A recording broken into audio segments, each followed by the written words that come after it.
నమస్కారం. కొన్ని కథలు విన్నకొద్దే వాటిలోని లోతు మనకు అర్థమవుతుంది. ఈరోజు మనం అలాంటి ఒక పాత కథ గురించే మాట్లాడుకుందాం.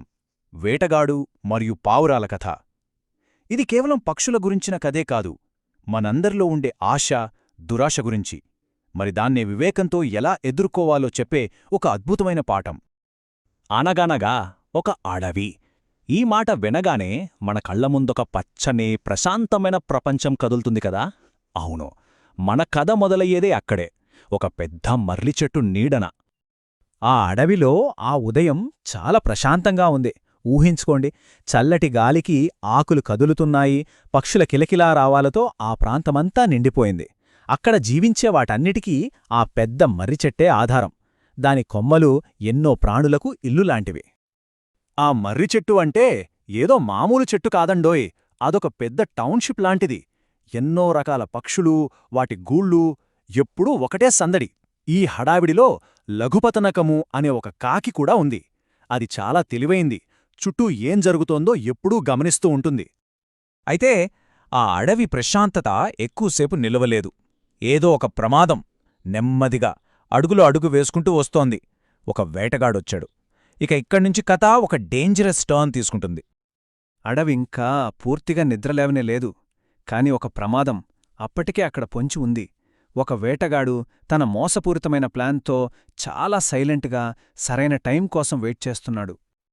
ఆ వేటగాడి ప్లాన్ చాలా సింపుల్, కాని చాలా పక్కాగా ఉంది. ఫస్ట్ పక్షుల్ని ఆకర్షించడానికి కొన్ని ధాన్యం గింజలు చల్లాడు. తర్వాత ఆ గింజల మీద కనిపించకుండా ఒక వల పరిచాడు. ఇక ఫైనల్గా దూరంగా ఒక పొదలో దాక్కుని తన వలలో ఎవరు చిక్కుకుంటారా అని ఎదురుచూడసాగాడు. చూశారా, ఆశలు ఎరగా వేసి పన్నిన ప్లానిది. ఇదంతా జరుగుతుండగా ఆకాశంలో ఒక పావురాల గుంపు హాయిగా ఎగురుతోంది. వాటికి కింద పొంచియున్న ప్రమాదం గురించి అస్సలు తెలీదు. కాని త్వరలోనే వాటి కళ్ళు ఒక ఆకర్షణీయమైన దృశ్యం మీద పడతాయి. కింద ఒక పెద్ద ఉచ్చు వాటికోసమే ఎదురుచూస్తోందని పాపం వాటికి తెలియదు.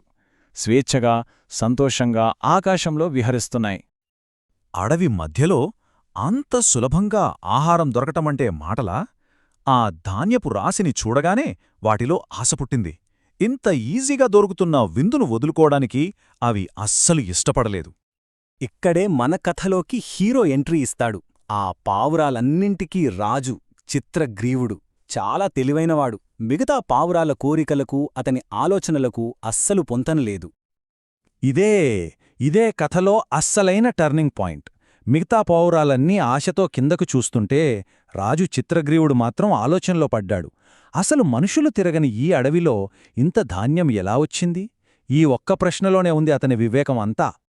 వెంటనే తన గుంపును గట్టిగా హెచ్చరించాడు. అతని మాటల్లో అధికారం, ఆందోళన రెండూ ఉన్నాయి. తన వాళ్లను కాపాడాలన్న బాధ్యతతో తొందరపడకండి, ఇందులో ఏదో మోసం ఉంది అని స్పష్టంగా చెప్పాడు. చిత్రగ్రీవుడు దేని గురించి హెచ్చరిస్తున్నాడు? ఆశ గురించి.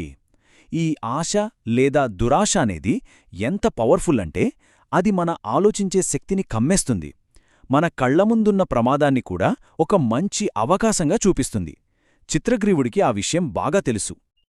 తన మాటలకు ఇంకా బలం చేకూర్చడానికి రాజు చిత్రగ్రీవుడు వాళ్లకు ఇంకో కథ చెప్పడం మొదలుపెట్టాడు. ఒక విషాదకరమైన కథ. ఈ చిన్న కథ మన పెద్ద కథలోని నీతిని ఇంకా స్పష్టంగా మనకు చూపిస్తుంది. రాజు చెప్పిన కథ సారాంశం చాలా భయంకరమైనది.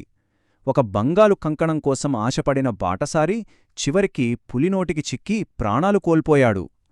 దురాశ ఎంతటి వినాశనానికి దారితీస్తుందో చెప్పడానికి ఇంతకన్నా బలమైన ఉదాహరణ ఉంటుందా? ఈ పోలిక చూడండి, ఎంత శక్తివంతంగా ఉందో. ఒకవైపు బంగారు కంకణం కోసం ఆశపడిన బాటసారి, మరోవైపు ఈ ధాన్యం గింజల కోసం ఆశపడుతున్న పావురాలు. రెండు సందర్భాల్లోనూ వారిని ప్రమాదం వైపు నడిపిస్తోంది ఆశే కదా. చివరికి కథ మనల్ని ఒకే ఒక్క ప్రశ్న దగ్గర నిలబెడుతుంది. ఆశ నిజంగానే మనల్ని తప్పుడు నిర్ణయాలు తీసుకునేలా చేస్తుందా? మన జీవితంలో కూడా ఇలాంటి బంగారు కంకణాలు, ధాన్యపు రాసులు ఎదురవుతూ ఉంటాయి కదా. వాటిని చూసినప్పుడు మనం పావురాల గుంపులా ప్రవర్తిస్తామా, లేక చిత్రగ్రీవుడిలా ఆలోచిస్తామా? ఆ సమాధానం మన చేతుల్లోనే ఉంది.